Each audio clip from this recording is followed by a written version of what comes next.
This is Gary Butterfield. This is Cole Ross. And this is Monster, my podcast. This is Crabman. There's a monster in my podcast. I love Crabman. Crabman is so good. This guy is really great because I love that they have the courage to make this guy not an asshole. Right. They just so they're inscrutable.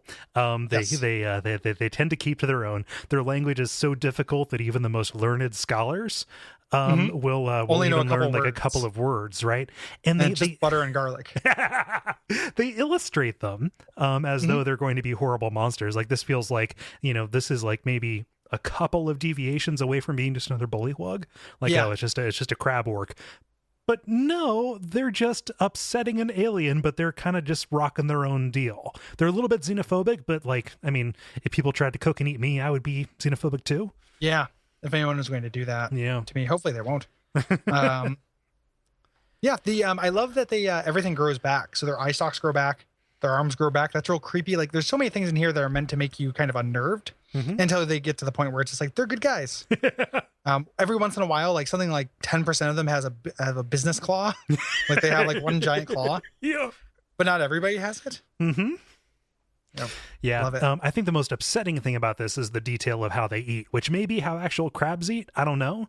But they gather large amounts of sand and then suck all of the organic material out of it. And the way that you know that they're around is you'll find the hardened pellets. So basically, it's like glass. Like they're like they're beach like blown glass. They're making floats. Yeah. Like they're blowing bubbles. Yeah, you go down to the shop and you buy a Teenage Mutant Ninja Turtle made out of Crabman leavings.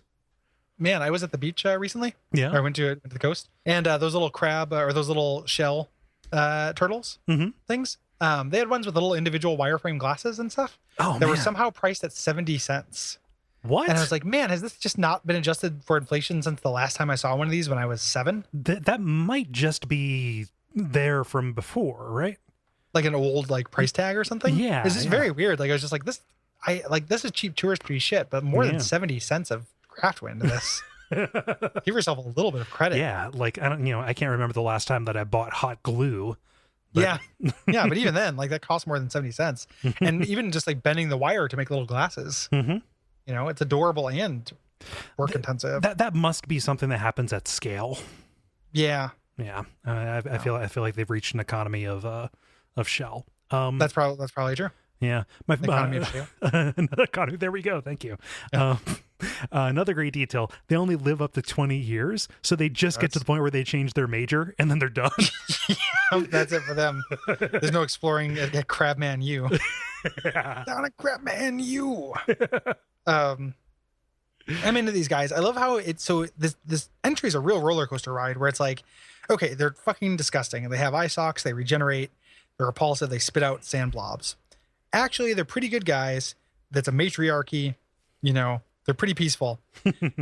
Last little bit, they're delicious and they're rumored to be like, you want to eat these things. Their legs and claws are delectable. Like what a moral conundrum this whole entry sets up. It's one very specific adventure where it's like, hey, maybe things that don't look like you or, just you shouldn't kill them. Actually, food. I would love to play a D&D campaign that allowed for that as like a resolution. Like where it could actually be a conflict where it's like, man, this thing tastes really good. So good.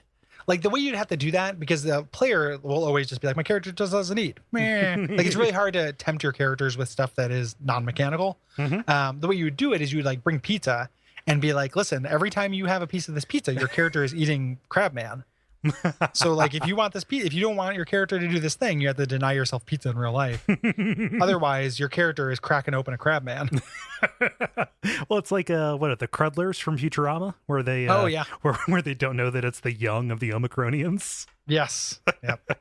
Or they're like the snails in Uzumaki. Yeah. Something like that. Like there's just some people who are just like, I'm gonna eat this sentient being. Like, it's like something out of like just desperation. Yeah. No problem. Yeah, I love you, how my friend, they're getting cracked open. I also like how they specifically say don't kill them for armor because their chitin gets brittle. They have to make them really useless, so it's only for food. It's only Like if you could use every part of the Crabman, then you could make an argument, but it's just for like the worst gluttons.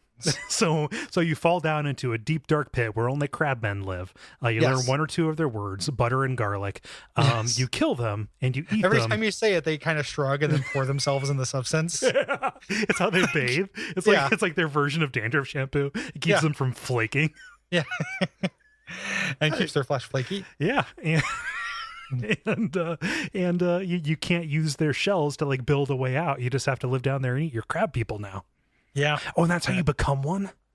Ooh. Yeah, you think you're fine, but then your eyes start bulging. Yeah. You just get a little like, oh man, my psoriasis is flaring up. Nope. Too late. Nope. By that point, you're done. It's too late. Once you eat crab, you become crab. That's how the old saying goes. Yeah, I like how they make really beautiful art.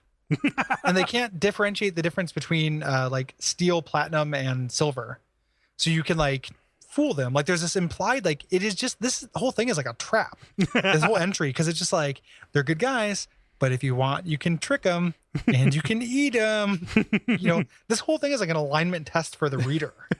Well, it's like, oh, the detail that sticks out to you, right? Yeah. Yeah. I mean, like, it's not even that they're just good guys. They're just neutral. They're of no harm to anybody. It's not like they're going around, like, killing evil characters. Well, here's the thing, though, right? Like, if let's say you lived in, like, a seaside town, and then a small village of crabmen popped up, you would get everyone to exterminate these things. Oh, yeah. No matter how much the Monster Manual said they were neutral. Like, I can't live in the same town with a settlement of crabmen. Like, that would be too scary to see their, like, hulking shapes move around in the darkness at night, you know, laying clutches of eggs and in shallow pools. Gary, I think that our opinion of these guys is skewed by the fact that we're seeing one in the illustration from below. That's true. If we saw him from the top, like a MySpace angle, probably good. Yeah, if he gave us a crab MySpace angle, then it'd be fine. But this is another market for our Crab Girl 94 for our giant beetle sleeping bags. Oh, sure. Yeah, Crabman sleeping shells. New markets.